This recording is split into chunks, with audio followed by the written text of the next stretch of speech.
So sebab tu saya distributor. Okay, so ni Kejap ala-ala mana bertengah mic tu, kita sambung kejap lagi boleh bang? Alright, kita berjumpa lagi dalam podcast BBNS selepas ini.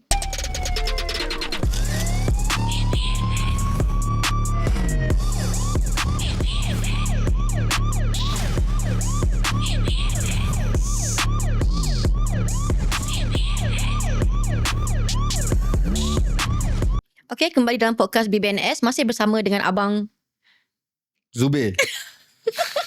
Nama pun lupa. Warna mengedar filem dia nama lupa. Maaf lah, dah tua. Maaf Okay dia, abang, kita kembali. Okay, soalannya nak tanya, abang biasa dengan deal dengan panggung kan? Kita nak tahu berapa banyak panggung ambil percentage dan berapa dapat kepada producer. Okay, kita kata macam ni lah. Untuk filem tu kita collect 3 juta. Okay. Okay, 1 minggu 1 juta, 1 minggu 1 juta, 1 minggu 1 juta. Okay. Untuk minggu pertama 1 juta. Okay, dari gross collection 1 juta, kita akan potong dulu 25%. Okay, baki 75. Baki 75, bahagi dengan Cinema. Okay. 75 bagi 750,000 bagi 2 dan 300. Lajunya okay. Lebih kurang lah 300 Okay. 350 ke 300 lebih lah. 375. 375. Okay. So, itu minggu pertama. Minggu pertama. Cinema ambil 50%. Okay. Minggu kedua kita ada lagi 1 juta. Tetap kena potong 25% juga. Tetap potong 25. So 750 lah lagi. Bahagi. Bahagi Cinema punya percentage sudah naik 55%, kita 45%. Okay, kali 45% saja. So campur tadi yang minggu pertama.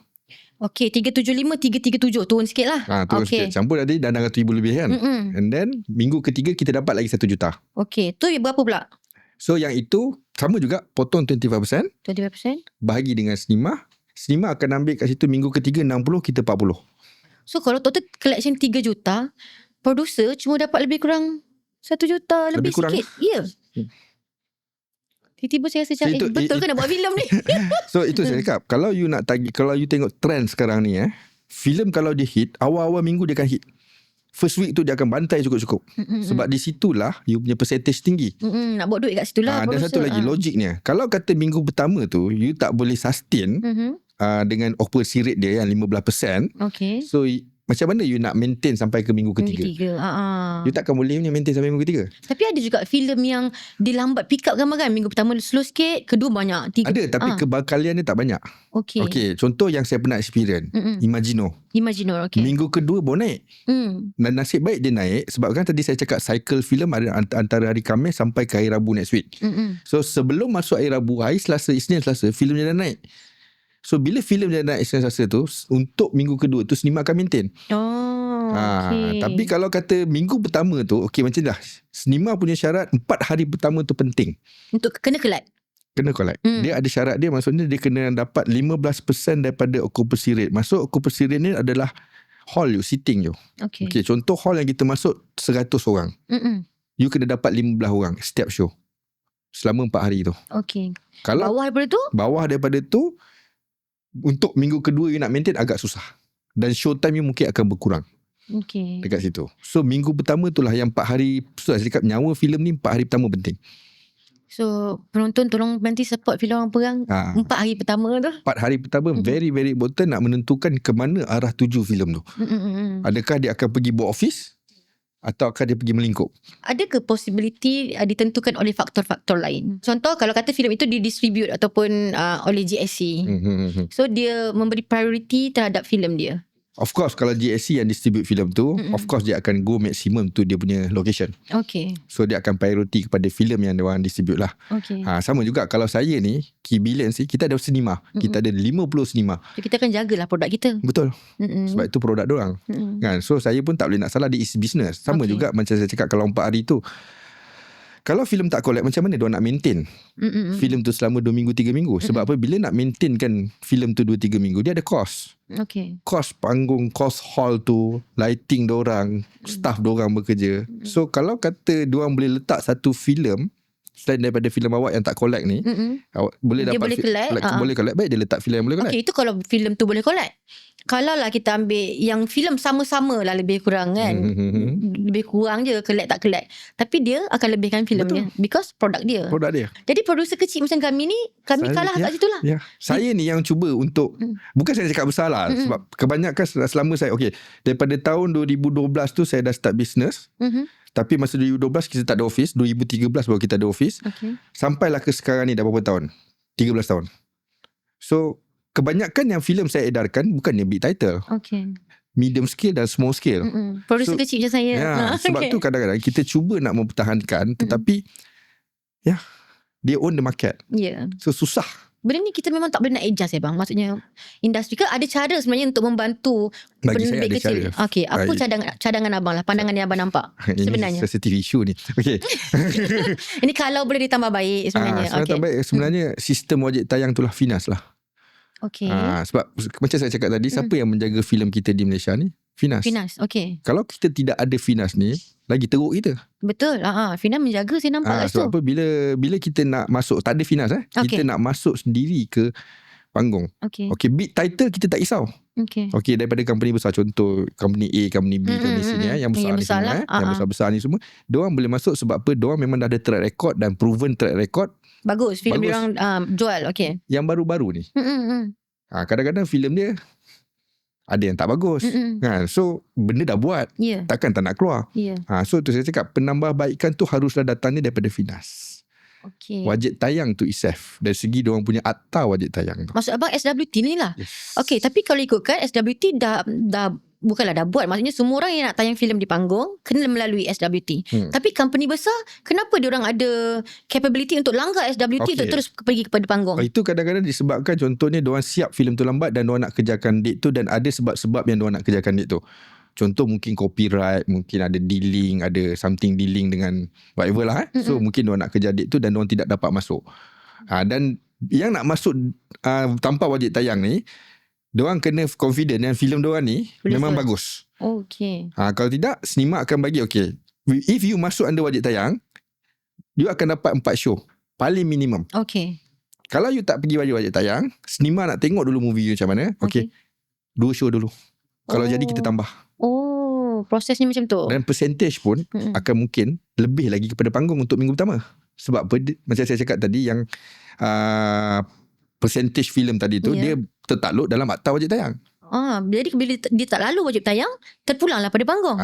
Kalau panggung kata dia nampak cerita ni boleh, aku nak kena tekan cerita ni, dia tekan. First week dia dah ambil 55. Contoh lah. So itu kita ada wajib tayang untuk menjaga filem-filem kita. Tapi pandangan saya sebagai penerbit yang tak besar abang Besar apa? Semua penerbit-penerbit ni lalu wajib tayang. Tapi maksudnya kita nak dapatkan date, sekian-sekian date kita ada kena lalu. Tapi bila ada company besar, nama besar, dia terus pergi date tu. Jadi kita yang beratur untuk dapat date tu. Itulah masalah ni saya cakap. Syarat wajib tayang tu harus diperketatkan. Maksudnya wajibkan kepada semua orang. Tak kisahlah company besar ke company kecil ke, kena lalu SWT. Betul kan Mak? Kalau tidak, filem-filem kecil kena bijak lah. Banyak benda ni bukannya baru terjadi. Benda ni daripada saya start bisnes dulu pun, mula-mula sebelum pandemik lah, daripada 2013 sampai 2019, tak berapa sangat lah. Tapi lepas pandemik ni memang nampak lah ketara dia punya permainan. Adakah wujud kartel sebenarnya dalam bidang pengedaran filem lah sebenarnya? Adakah abang rasa? Betul. Abang rasa sendiri, ni personal pendapat abang lah. Mungkin ada lah saya rasa. Sebab yang ada ni pun memang kita tahu yang big-big lah. Sebab apa, big-big ni kita tak cakap. Kadang-kadang filem dia pun memang kita tahu dah production pun dia tak adalah buat dalam bajet RM500,000, RM300,000. Juta-juta, puluh juta bajet dia. Betul. So hasil dia tu lain. Yang mana yang sekarang ni, macam saya cakap lah, dulu 35 memang bajet memang tinggi. Sekarang ni bila digital, kos tu dah boleh rendah. Turun sikit. You boleh buat filem dalam RM500,000. Tapi adakah RM500,000 tu ikut pada spek filem? Kalau tak ikut pada spek filem, just super tele ke apa, jadi susah. Looks dia lain lah. Dia nak jual, dia nak sebaris dengan company besar, susah lah. Betul. Abang tengah cakap saya pasal pada tak normal ke? Saya macam terasa ni. Lebih kurang lah kot. Tak ada. Jadi untuk, saya rasa, adakah penerbit kecil ni tak payahlah buat filem? Tak boleh. Bagi sebab saya, kalau ikutkan itulah saya cakap. lalu proses tu. penerbit filem yang kecil ni pun dia sebenarnya menjana ekonomi. Betul. Dia panggil kru berlaku, panggil kru-kru yang bekerja tu apa semua kan. So saya rasa haruslah diberi layanan yang sama. Itu saja. Maksudnya sinema, Finas ke apa ke, kena sediakan satu template yang sama je. Sama. Bukan kata sama. Okey, filem besar kau ada template macam ni. Filem kecil kau template macam ni. Janganlah terus sepak filem tu. Faham tak? So bila masuk 4 hari, tak jadi, okey minggu depan tak ada terus. Bagi peluang. Contoh saya cakap macam 4 hari pertama tu dikira daripada hari Khamis, Jumaat, Sabtu, Ahad. Untuk filem besar you boleh buat macam tu. Khamis, Jumaat, Sabtu, Ahad. Mungkin filem kecil ambil masa sikit nak pick up. Sebab kadang-kadang duit bajet promotion orang apa semua kan. So itu kekangan yang kita hadapi. Ambil lah 4 hari pertama tu start daripada hari Jumaat. Itu contoh penambahbaikan saya cakap. So kita tak ada rely kan akta tu. Akta wajib tayang bermula daripada tahun 80-an. Macam saya cakap lah, kalau salah tak maaf. Tak pernah bertukar sampai sekarang. Sampai sekarang Dalam syarat wajib tayang sebenarnya 14 hari. Pemamer kena tayang filem Melayu 14 hari. Dah kelak ke tak kelak 14 hari? 14 hari. Okey. Di hall, medium ataupun paling besar. Okey. Tapi dari segi in term business, kalau 4 hari pun tak boleh collect, sinema cakap dengan Finas macam mana? Takkan saya nak maintain ini filem? So dia tukar. Itu yang dia gunakan dari segi business pula side.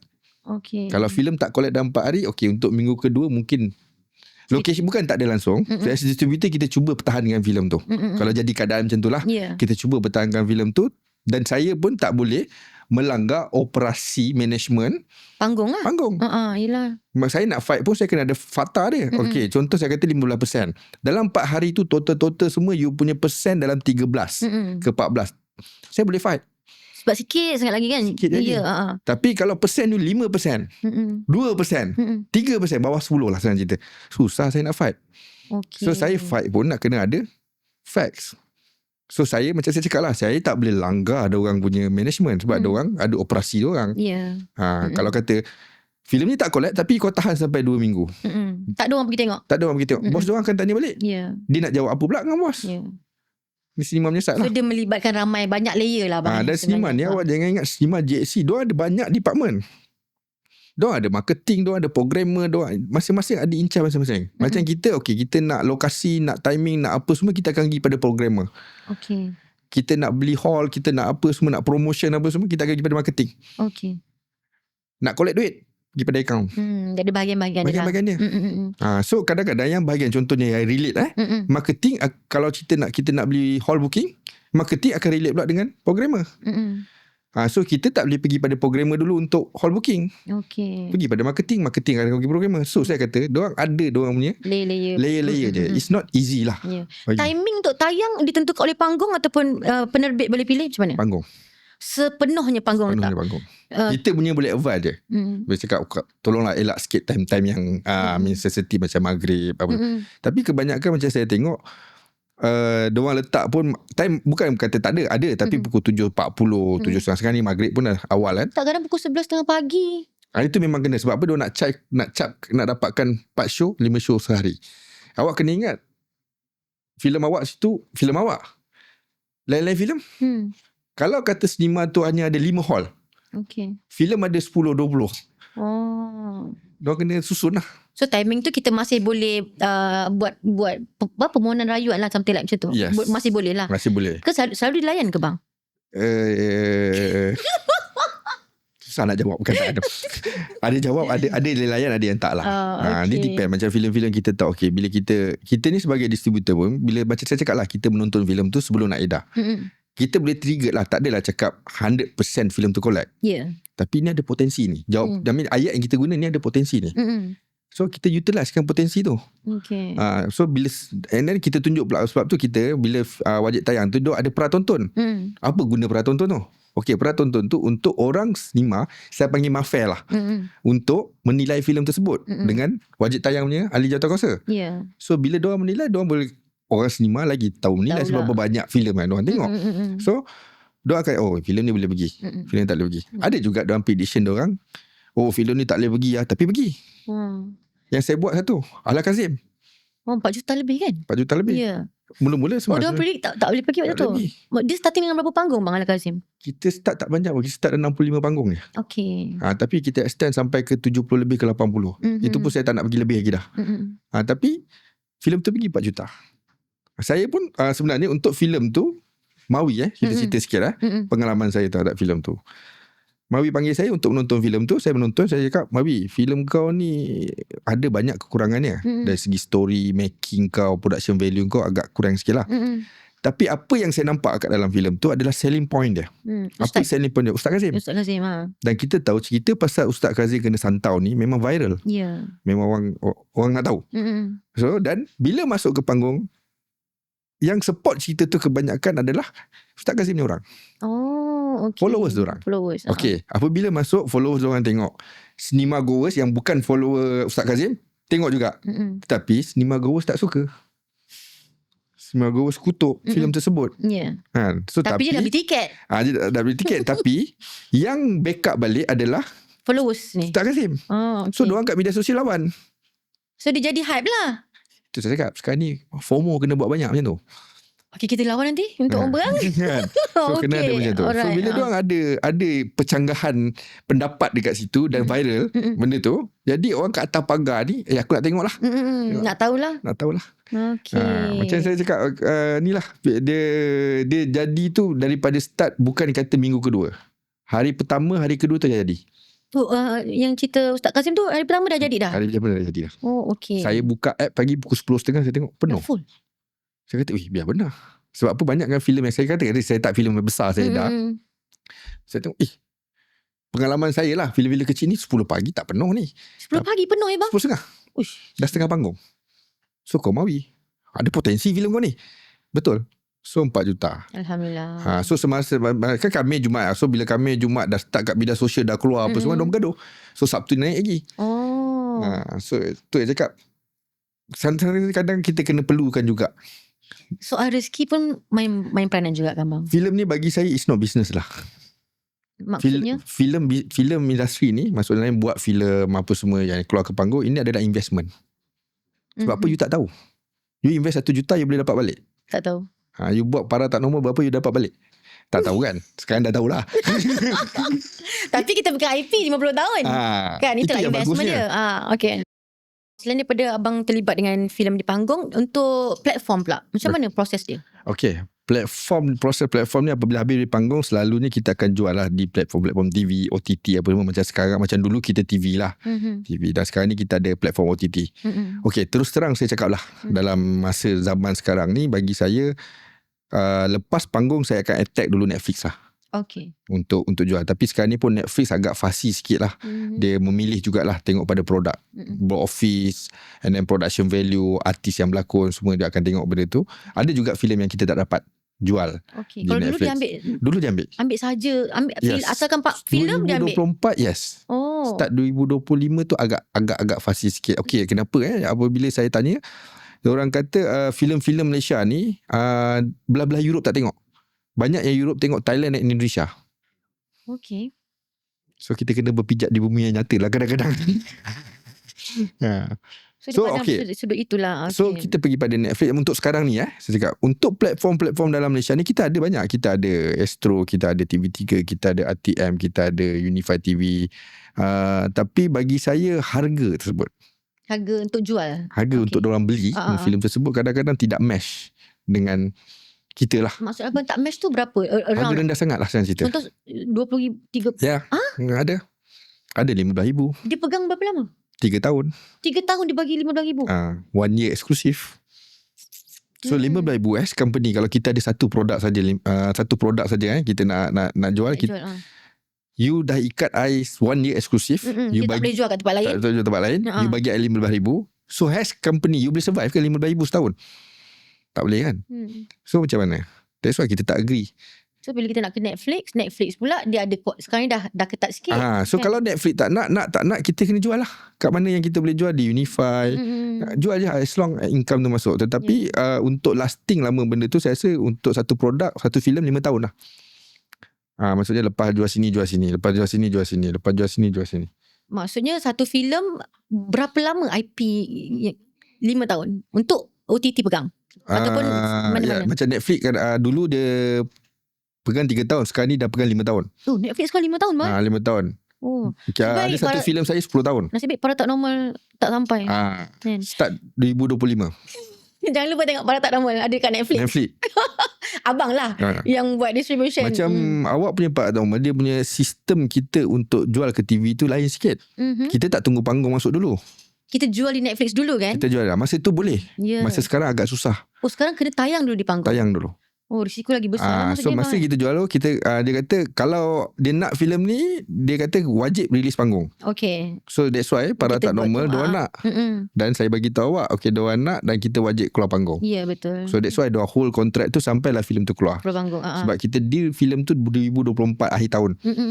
Filem keluar 2025 bulan 8. Bulan 8, betul. So diorang boleh hold benda. Tapi sekarang ni tak boleh. You kena keluar panggung dulu. Dia tengok result dulu. Dia tengok, lepas tu baru dia decide. So maksudnya sebagai penerbit, risiko untuk menerbitkan filem adalah sangat tinggi sekarang. Sangat tinggi. Lebih tinggi. So kalau boleh untuk menerbitkan yang baru-baru, yang baru jangan terlalu ambitious. Buatlah dengan bajet yang orang kata apa, yang you boleh cope balik. Dan dapatkan standard filem spec tu untuk sinema. Dan bagi saya sekarang ni penonton dia bukan kata dia orang tak tahu production value tu. Bila menonton filem, dia orang tidak ini dia tak pandang bajet ni 3 juta. Tak, dia tak pandang benda tu. Apa yang dia pandang? Pertama adalah pandang story. Kedua, siapa artis tu. So ini dua benda yang main peranan penting dalam satu filem tu. Okay, story you macam mana? Story you interesting tak? Menarik tak? Orang boring tak? Duduk 1.5 jam pun dah buntut dah gatal. Susah lah kan? So story bagi saya penting. Dan elemen story tu bagi saya dia tidaklah bermaksud macam contoh you buat genre action cerita you action je, lawan je tak ada. Maksudnya dalam cerita you tu ada berbagai-bagai emosi zaman sekarang ni. So orang nak cerita yang macam tu. Contoh yang saya kata sekarang ni macam yang dah tengah tayang. Cakap sikit boleh? Boleh, tak ada masalah. Tarung. Filem Tarung. Dalam Tarung ni kita tengok dia punya genre is action drama. Action drama. Ada action, ada drama, ada komedi sikit. Dan benda tu sampai ke hati penonton. So maksudnya penonton tengok bab sedih tu penonton boleh nangis. Bukan bab sedih tu dia ketawa. Betul lah maksudnya. So point saya cakap ni maksudnya you nak buat story tu biar sampai ke hati penonton. Bila penonton cash je, dia keluar dia akan cakap. Macam filem Baba pun kalau ikutkan bajet tak tinggi sangat pun. Bajet tak tinggi. Tapi dia lekat dengan hati. Filem panjang tapi story dia tu sampai kat hati penonton. Dan dia buat benda tak ada yang klise lah. Maksudnya selalunya cerita anak dengan bapak, selalunya bapak mati dulu. Bapak dah tua kan. Buat anak bapak sakit. Mati dulu. Ini anak mati. Dan dia punya sedih tu dah lain macam. Anak sedih, bapak pun sedih. So orang cakap. Dan sama macam Baba pun, ini Baba kita mengedar hari pertama dia dah zoom. Tapi kalau ikutkan Baba punya marketing, kita borak sikit lah bang, based on abang punya experience.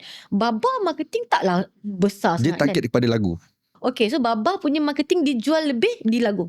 Maksudnya selain daripada tu dia pergi ke mainstream ataupun ada mainstream tak ada. More pada lagu dan media sosial. Media sosial saja. Tapi dia pergi juga kan dia filem dia. Filem terbaik Malaysia kan? Yes. Kita itu satu filem yang kita tak bagi masa kita tengok cerita ni tapi kita tidak tahu boleh collect tak boleh collect. Sebab apa? Dengan pacing dia, dengan pelakon yang dia ada. Pelakon Kira Zali, saya bukan nak kata Kira Zali ni apa, maksud saya dalam track record filem ni, kalau untuk kita nak tengok satu filem, nak keluarkan satu filem, kita akan tengok track record apa filem yang keluar sebelum tu. Macam Kira Zali, kita tak nampak track record dia kat filem. Tak nampak, tak ada. Sama Sweet Christina pun kita tak nampak. So maksudnya filem-filem letup dia kita tak nampak. Tak ada. Dia pun tak ada filem masa tu. Ini dia first, saya rasa. Tak salah saya, dia first. Tak salah saya.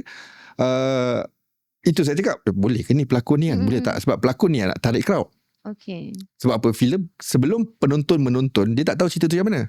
Nak tarik crowd tu datang untuk tengok cerita tu. Dah tengok, dia suka, lah. Itu tak ada cara kira ke bang? Maksudnya calculation apa, nak pakai formula apa nak tarik kalau crowd? Awak cakap pasal formula ni, saya rasa kalau saya ada formula tu, saya pertama buat filem pun. Dah lama dalam industri. Dalam filem tak ada formula. Memang tak ada formula. Tak ada formula. Maksudnya apa sahaja yang kita buat ni tak ada betul, tak ada salah. You just jalan. Kalau dapat, you kena banyak study market lah dengan kita punya. Sebab apa? Tu saya cakap, masa zaman saya di MIG, orang-orang suka filem MIG tu semua. Mungkin sekarang ni umur dia dah berapa? You kena tahu zaman sekarang ni punya generation. Diorang suka macam mana. Sebab tu macam saya cakap, kenapa kita tak payah pergi pada mainstreamnya iklan TV apa semua yang cerita-cerita kecil ni. Sebab Gen Z suka main media sosial kan. You sendiri jawab. Okay. Abang, so far yang abang tahu, based on abang punya record, umur berapa yang ramai pergi tengok wayang sebenarnya? Ini daripada 16 sampai ke maksimum 25-26 lah. Itu saja yang ramai. Depend pada yang ramai lah. Depend pada cerita. Okay. Macam kita tengok baru-baru ni, saya cakap sikit lah. Ini Libang Libu. Libang Libu dengan Mak Kilau. Okay. Orang tua pun pergi tengok. Yang umur 60-70. So vibe macam ni tak semua filem. Okay. Mak Kilau dapat vibe macam tu dulu. Berapa collection dia dulu? 100 juta. Betul. Libang Libu dapat, tapi collection dia tak 100 juta. Baru dalam 10 juta ke 11 juta macam tu. Tapi bagi saya, dengan bajet yang rendah, you dapat 10 ke 12 juta, it's very good lah. Betul. Very good lah. Dan of course, you jangan expect bila you keluar filem 100% akan suka filem you. Mungkin akan ada yang bunyi-bunyi sikit ni. Yang tak suka dia lah. Dia tak nak puas hati semua orang. Tak boleh. Bagi kita macam tarung, ada juga yang tak suka. Macam Libang Libu, ada juga orang tak suka. Tapi once you dah dapat collection yang bagus, kau tak suka, kau punya pendapat lah. Kita rely yang pendapat lebih majority. Dia sebenarnya suka ke tak suka, yang penting keluar kita tengok wayang. Beli tiket yang penting memang. Okay, abang nak tanya satu. Macam mana nasib dengan saya ada kawan yang tengah buat filem, dah siap, tapi dia tak ada bajet marketing. So dia try lah pergi ke kadang-kadang contoh macam Media Prima, Astro kan, diorang ada kan. Tapi tak diterima. So apa nasib pada contoh filem-filem yang macam ni sebenarnya? Pernah lalu tak abang benda ni? Pernah, banyak. Ada solution ke, ada macam mana ke untuk penerbit? Kadang-kadang macam saya pun tahun lepas masa saya di Empire dulu pun, kita membantu. Kita fund juga some filem yang tak cukup kewangan, tapi kita ni bukan satu company yang besar. Bukan big company yang ada duit berjuta-juta nak tolong. So kita tolong mana yang kita select, kita rasa filem. Of course bila saya keluar duit tu, saya nak tahu saya boleh dapat balik tak, sebab bisnes saya ni bukan yang bisnes besar. Bisnes kecil. Nak kena tanggung masa tu 15 orang dalam company. Dengan PR department, dengan distribution department apa semua. So saya kena tengok filem tu dia boleh tak collect balik dengan apa. Contohnya saya invest 300,000 dengan promotion distribution. Itu paling minimal. Boleh tak dapat balik ni? So depend on cerita. Kadang-kadang saya tak cakap saya punya tekaan tu tepat. Tak tepat juga. Contoh macam saya cakap Mawi, one of the film kita invest. Kita tolong dia dari segi distribution promotion. Kita gamble lah. Alhamdulillah lah. Jadi pernah tak yang abang gamble invest tapi tak dapat balik? Tak dapat, ada. Tahun lepas banyak. And then gone macam tu je lah. Gone. Netflix pun tak nak ambil. Sekarang ni dalam proses recover, kita cubalah jual sana, jual sini, jual sana, jual sini. Macam tu lah. I see. Ni kalau macam kita tengok tahun lepas ni, ada yang saya dah jual dekat Unify. Bila Netflix tak nak, saya pergi Unify. Pergilah dengan package. Saya masuklah 3-4 filem sekali. Sebab apa, saya banyak ada. Kan saya ada banyak filem saya dah. So saya masuk. Yang tak lepas tu saya masuk. So maksudnya buat pengedaran dan promosi pun ada risiko yang tinggi juga lah kan sebenarnya. Sebab kalau awak tanya saya lah, bila kita bisnes pengedaran dengan promosi ni, untuk kita fokus ke bahagian tu saja. Saya cakap pengedaran promosi, tak cakap production. Untuk awak kaya gila tak? Bila awak buat untuk distribution, awak hanya boleh untuk maintain company awak tu, dengan overhead, dengan apa semua. Tapi kereta kat luar besar. Itu lain lah. Tu saya cakap tadi, distribution. You kena ada production. I see. So bila you ada production, you boleh buat filem, atau you ada budget untuk buat filem, itu yang nak boostkan you income. I see. No wonder abang buat production, abang buat distribution and promotion. Tapi macam production pun, saya tak buat filem. Saya fokus dekat RTM, TV station lah. TV. Macam RTM ni awak tahu is government. Government TV. So dia bukannya tiap-tiap bulan kita boleh hantar proposal. Tunggu dia buka lah. Masuk macam biasa. Ada proses lah. Ya, betul. So masuk apa semua. So saya banyak ni di RTM. So saya cakap bila dapat RTM tu, itu bonus lah. Distribution maintain. Tetap berjalan juga. Tapi dia untuk tak besar tapi dia berjalan. Kalau you distribution, you nak pakai Lamborghini apa semua, tak boleh. Ini saya dah lalui 13 tahun lah saya buat distribution. Just cukup untuk jaga company. Dan untuk staff-staff kalau nak bawa diorang end of the year, nak bawa cuti ke apa, adalah sikit. Tapi kalau you nak betul-betul boost you punya company, you kena ada production. And then tak semestinya production tu first film you buat terus meletup. Tak. Betul saya kata tadi, filem ni dia bukan business, dia investment. High risk, high return. risk taker is a money maker. Yes. Abang, harapan abang terhadap industri perfilman negara kita ni, apa harapannya? Mana tahu Finas, ada orang Finas nengok ke kan? Okay, bagi saya lah, dalam industri kita ni, kita kena support each other lah.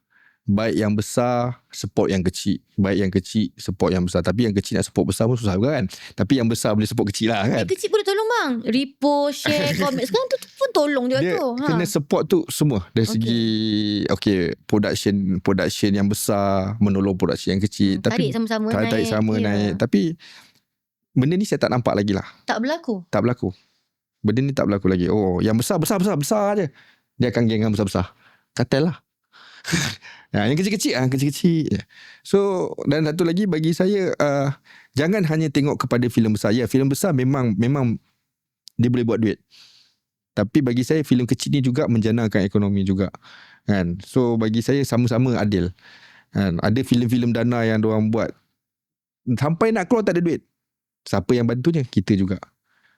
Ada Finas ni memang dah bagus dah sebenarnya. Tapi kalau kita tak ada Finas lagi terkoyak. Tapi cuma bagi saya Finas ni dia kena improvise. Dari segi diorang punya atar lah, whatever, apa semualah. Kat situ yang saya rasa diorang kena betulkan sikit. Sebab apa, diorang memang menjaga filem kita. Kalau kita tak ada diorang, saya ingat susah kita nak masuk. Nak yang kecil-kecil ni lagi susah. Betul. Yang besar kita tak payah cerita lah. Diorang dah steady lah diorang kan. So yang penting saya kata kerjasama.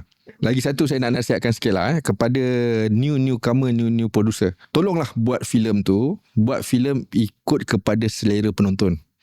Please buat filem tu ikut kepada mass punya kehendak, apa yang diorang nak, dan ikut kepada sekarang ni punya time, peredaran masa.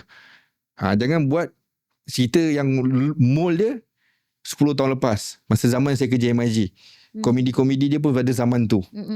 So setiap tahun tu saya cakap filem tu dia akan berubah lah bang. Berubah dia punya demografi dan dia punya penonton. Okey. Sikit lagi. Ya boleh. Yang berubah banyak penonton ni sejak lepas pandemik. Okey. Saya tengok kenapa saya cakap macam tu. Imagino saya ambil contoh. Satu cerita yang saya rasa thinking movie.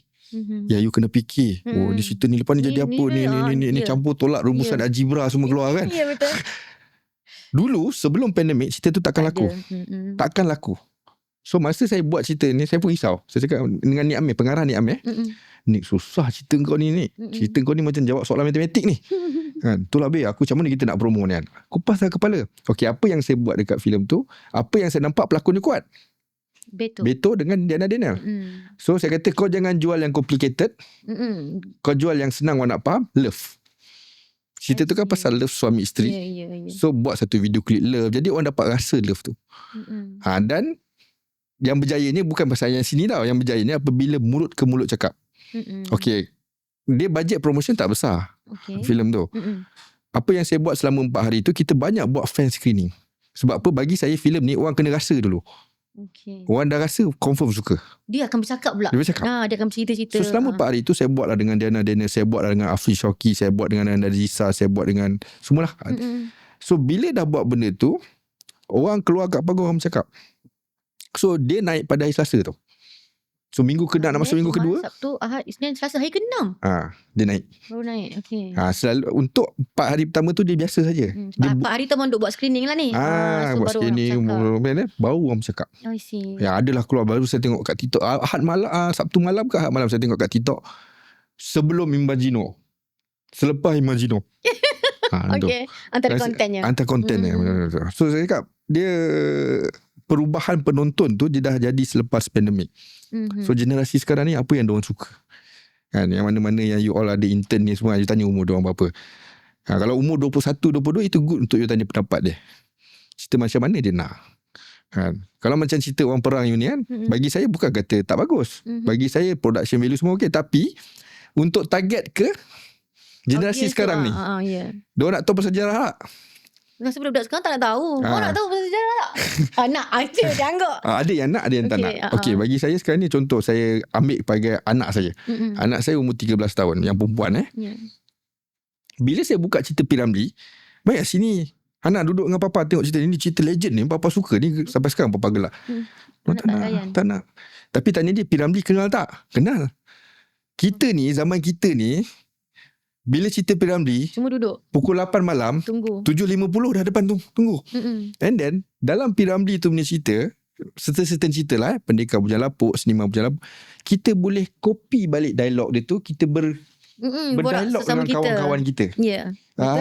Yang jebat. Kan? So benda-benda tu. Tapi budak-budak sekarang tak. Budak-budak sekarang tu ada orang datang kasi Zubi, aku nak buat cerita P. Ramlee. Resiko bukan aku tak suka P. Ramlee. Tapi market kita sekarang, budak-budak sekarang. Macam mana kita nak educate dia?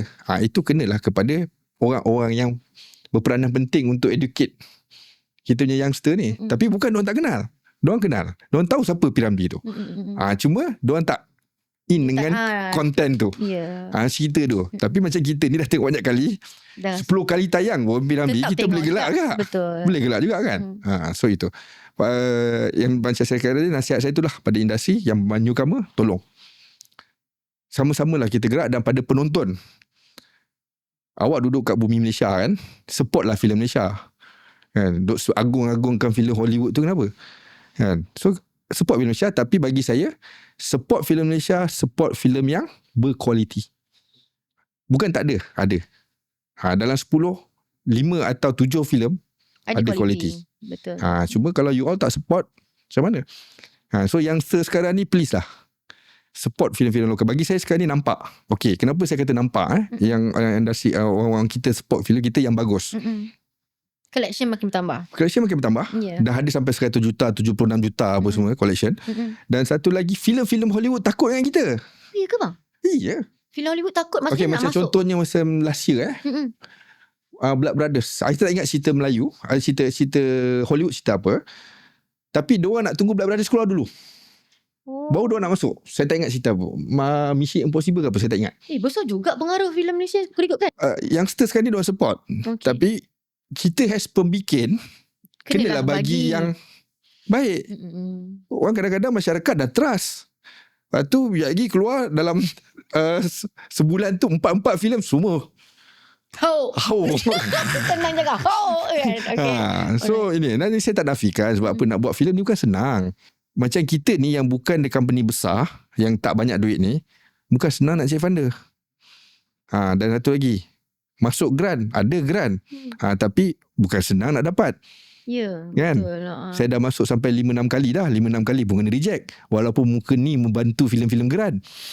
Kan? So it's not easy. Betul. Nak cari funder is not easy. Dan bila dapat funder pula, nak explain kepada funder tentang filem punya business, itu tak pun not easy. Semua tak faham. Ini kalau aku masuk juta, belum confirm dapat apa aku nak masuk. Sebab minded orang yang ada duit, aku masuk sini aku tahu aku nak buat apa. Kalau invest ni dapat ni berapa persen, berapa profit aku. Betul. Dia nak tahu. Dia tak nak kira filem ni macam ni. Tak. Orang bisnes. Sebab tu saya cakap, bila kita nak panggil orang untuk invest kepada filem kita, kadang-kadang benda tu kena datang dalam industri kita, supaya orang yang dalam industri tu cepat tahu. Aku invest filem ni, okay, ini macam ni. Dia bukan, macam saya cakap lah, dia bukan bisnes. Tapi bang, kalau ikutkan investment filem, dia kalau kita pandang long term, dia tak rugi kan bang? Pandangan abang sendiri. Bagi saya memang tak rugi. Sebab apa? Kalau you buat style David, tak rugi. Sebab tu David sampai sekarang ni, walaupun dia tak ada filem lama, dia boleh maintain. Kan dia dah lama tak keluar filem kan David, kalau ikutkan. Sekarang ni dah start aktif lah. Sebelum ni tahun 2020, lepas pandemik, sebelum pandemik pun dia tak banyak filem dia keluar. Macam cakap tadi lah, kalau 30,000 satu IP yang dia pegang, ada 100 filem, 3 juta. Itu untuk katalah boleh buat 1 filem dah. Katalah 2 tahun pegang. Selalu berapa tahun mana orang pegang kalau dia beli rights tu? 3 tahun. 3 tahun 3 juta, setahun 1 juta. Tak cukup nak maintain company. Tu saya cakap, boleh you nak buat filem, tapi kalau kata you hit and run, tu salah. You fokus lah. So apa macam ni nak fokus, you kena tahulah apa selera masyarakat sekarang ni, cerita macam mana berjaya, kena study market lah. So apa yang saya buat ni semua adalah macam saya belajar dengan David. Saya study market tu. David dulu dekat office tu, kita orang akan, nak cakap macam mana ni, cakap nanti kan susah, betting. Okay, filem ni keluar, berapa collect? So kita ada satu whiteboard. Zubair berapa filem ni, berapa collect? Okay, saya tulis sini 4 juta. Dan orang ni Azhari, David, apa semua dia letak harga dia punya collection. End up nanti kita tengok siapa yang menang. Dan mostly masa tu saya menang. I see. Ada insting lah tu. Based on kita as cakap, bila saya as pengedar ataupun you as a producer, you buat filem you jangan bias lah. Letakkan diri sebagai penonton. Letak diri sebagai penonton. You know, you know, aku tengok cerita ni, oh sedap tak bagi aku ni. Kalau you letak as producer, you akan rasa oh cerita aku lah paling best. So kalau marketing, ingat Zubir. Tak keluar panggung, ingat Zubir. Okay, so itu saja. Sebelum saya kejap lagi kan saya cakap lebih-lebih kan, panjang-panjang ni. Terima kasih banyak-banyak Abang Zubir. Last kali ucapan saya cakap terima kasih kepada Nanot Studio.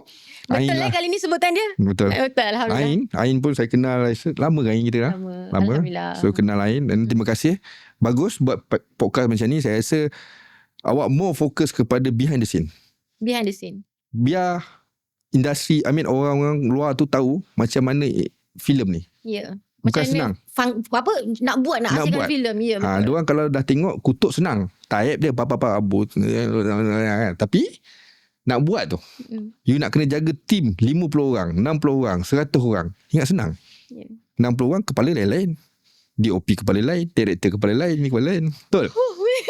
You dah experience benda tu kan? You tahu. Alhamdulillah. So bagi saya, orang-orang penonton dekat luar ni, please lah support filem Melayu yang ada quality dia, yang ada story dia. InsyaAllah.